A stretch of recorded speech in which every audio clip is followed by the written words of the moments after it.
Oh, I don't fucking think so.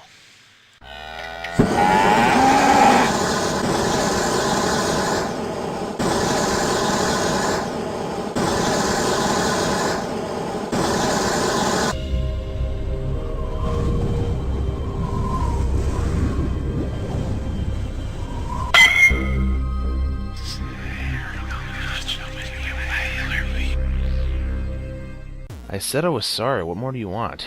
You shot my camera. You're lucky we can fix this. I didn't know it was going to go off like that. I thought I wasn't supposed to be able to fire it anymore. You didn't, I did. Okay, it's back on now. Okay. Welcome to Straight Up Reviews, where there's no bullshit beyond the sign. Since Defict here has been acting up lately, I'm not going to continue the Mad Max reviews yet. So while we wait to find out what's going on, I shall get right back to Avengers, because I reviewed the second movie before this one. Some things you may get on the fly, but some you won't.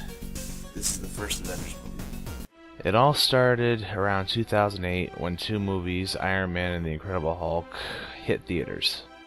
Because most of us were too lazy to stay after the credits, we didn't know that both movies were connected together. Since at the time, we still thought Marvel's movie rights were so scattered that to mention one franchise and another would be punishable by death. Now it's only Disney versus Fox.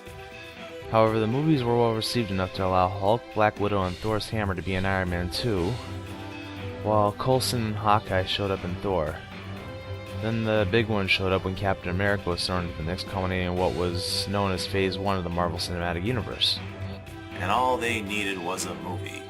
One that required a bunch of A-list celebrities, former sitcom actors, Samuel L. Jackson, Loki, and the creator of Buffy the Vampire Slayer to tie it all together on the one year the world was supposed to end.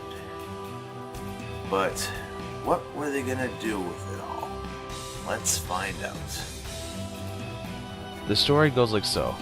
After the events of Captain America the First Avenger, Nick Fury and Clint Barton decided to check on Thor's friend Eric Selvig and his progress with the Tesseract, the cube the Red Skull tried to use as a weapon 70 years ago. Through the Tesseract, a portal opens, unleashing Loki, who captures Selvig and controls Barton through a staff-like scepter, before stealing the Tesseract.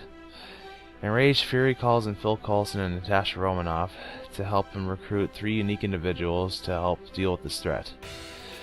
Coulson goes to recruit Tony Stark, aka Iron Man, Fury himself goes to recruit Steve Rogers, aka Captain America, and Romanoff goes to recruit Bruce Banner, aka the Hulk, much to her reluctance.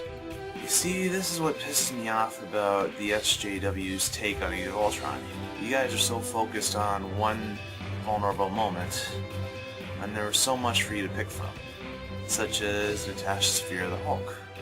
With Banner's help, Black Widow, Cap, and Iron Man track down and arrest Loki, but are briefly intercepted by Thor. After the brief scuffle, they board the helicarrier and discuss what should be done about Loki. However, Loki has other plans. Barton, still under his control, sabotages the carrier, unleashing the Hulk. While everyone works to control the damage, Loki escapes, planning on unleashing an alien army over New York City. After everything's cooled down, the group works together for the first time to stop Loki and his army. When 2012 arrived, people thought it was the end of the world, and this movie coming out was one of the main things that both encouraged its truth while at the same time put a positive on it. It was the end.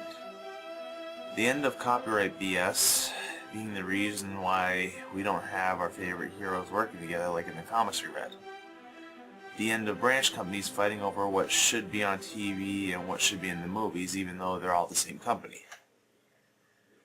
Pretty much one of the stepping stones of ending BS altogether. It's a long way to go, but it's getting there, and it started with this movie. As usual, debate, argue, and let me know what I missed. Stay tuned for more.